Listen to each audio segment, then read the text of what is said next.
Hello everyone, I'm Chris from Senieer. Today we are going to continue our FAQ videos. I hope you enjoy. We are going to talk about the number 2 question in FAQ, frequently asked questions. Sometimes customer can ask different types of questions. Sometimes they can give you the capacity in liters. So can we do math?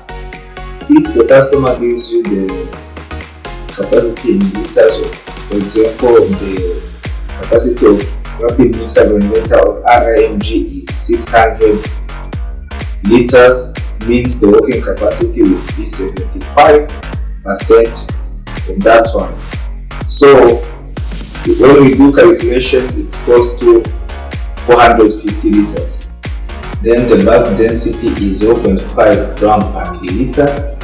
Then when we take the working volume of 450 liters times the bulk density of 0.5 gram per milliliter, it becomes 225 liters. Then we can make the density, so then we can make a batch of 225 kilograms in 600 liters of rapid mixer blender RMG. Question number 3 of today is, what is the difference between mechanical polishing and electronic polishing? Electropolishing uses chemicals and electricity to dissolve the surface of the machine. Our machines are always mechanical polishing.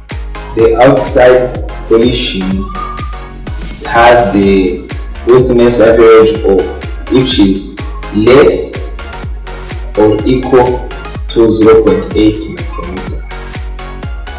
The inside surface polishing has the roughness average RA, which is less or equal to 0.4 micrometer. Sometimes customers can ask about Martinier. So how can we decide if it's hammer mill or a cone mill? Let's see. Yes, here big granules can use cone mill, but small granules of powder they use hammer mill. 40 to 200 mesh is used by hammer mill. Less than 40 mesh we can use a cone mill. You know, the hammer mill capacity is bigger than the cone mill capacity.